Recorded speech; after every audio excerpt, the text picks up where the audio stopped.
जय श्री कृष्ण ज्योतिषमा तपाईहरु सम्पूर्णलाई स्वागत छ। मंगलदेव यही डिसेम्बर 7 गते यानी कि 21 मंसिरको दिन साबिकको आफ्नो राशि वृश्चिक राशि छोडेर धनु राशि प्रवेश गर्दै हुनुहुन्छ। प्रवेश गर्ने बित्तिकै शनिको दशम दृष्टि मंगलको शनिमाथि चतुर्थ दृष्टि एक अर्कामा परस्पर सम्बन्ध बन्न जान्छ। मंगलदेव भनेका अग्नि का कारक, सेना का कारक, भुजबली का कारक, शक्ति का कारक, अग्नि कारक अग्नि राशि, त्यो पनि केतुको फिलिङ्गो बारुद चिंगारीको राशि नक्षत्रमा प्रवेश गर्ने बित्तिकै शनिको 2 डिग्रीको जुन अहिले परिवेश रहेको छ त्यसको परस्पर दृष्टि पर्न जान्छ। जस कारणले गर्दाखेरि विभिन्न परिवेशहरू सिर्जना हुन्छन्। मेकानिकल फेलर, इन्जिन फेलर, विभिन्न सवारी दुर्घटनाहरू, मेसिन कारोबारहरू हुने अथवा चाहिँ टेक्निकल चीजबिजहरू चाहिँ प्रभावी हुने कुराहरू अनुभव गर्न सकिन्छ। त्यस पछाडि मंगलदेव जसै अगाडि बढ्दै जानुहुन्छ मंगलदेवलाई शनिको राशिगत प्रभाव भने रहिरहन्छ। माघ 2 गतेसम्म यानी कि जनवरी 16 सम्म यो प्रभाव रहिरहनेछ। यसमा थप कुराहरू पनि बुझ्न जरुरी छ। जसै शनिको दृष्टिले केही छोडे पनि 30 डिग्रीको स्प्यान भित्र दिप्तांश भित्र चाहिँ त्यसको प्रभाव भने रहिरहन्छ। शनि र मंगलको दिप्तांश भनेको 10 डिग्री सम्मको चाहिँ मिनिमम दिप्तांश रहन्छ र राशिगत हिसाबमा कुरा गर्ने हो भने 30 डिग्री सम्मको चाहिँ प्रभाव यसमा रहिरहन्छ।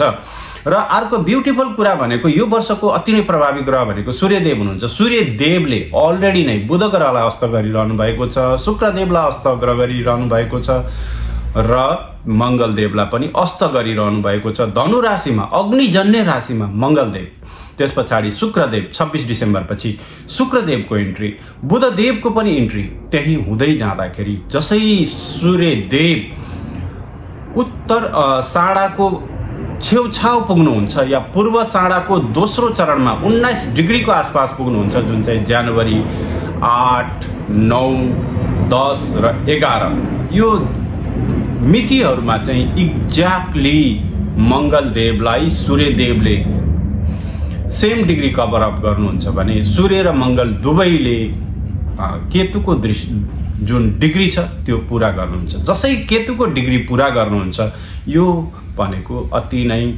अग्नि बाण योग भनिन्छ कि तपाईलाई सूर्यमाथि केतुको दृष्टि सूर्यकै नक्षत्रबाट कुनै पनि पावर अथोरिटीमा चाहिँ आउने सम्भावना या ब्लड बाथ भनिन्छ कहीं यसलाई, यो अति नै अप्ठ्यारो बिन्दु रहन्छ।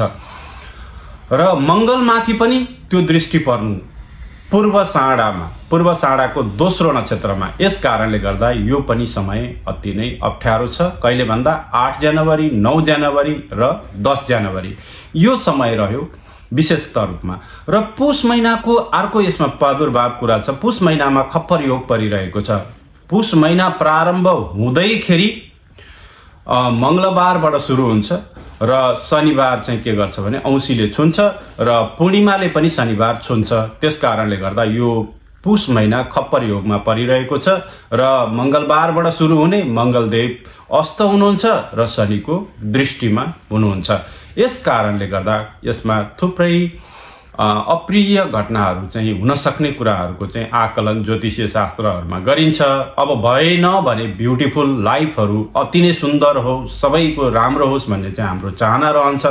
तर पनि तपाईलाई यस्तो लागिरहेको छ अग्नि भइरहेको छ, आगोसँग खेल्दै हुनुहुन्छ, गोला बम बारुदसँग चाहिँ कहीं पटाका पड्काउने कुराहरूमा फायरवर्कसँग रिलेटेड चीजबिजहरूमा तपाईँ इन्भल्भ हुनुहुन्छ भने कतिपय कुराहरू सावधान हुन पनि जरुरी छ यो समयमा विशेष गरी।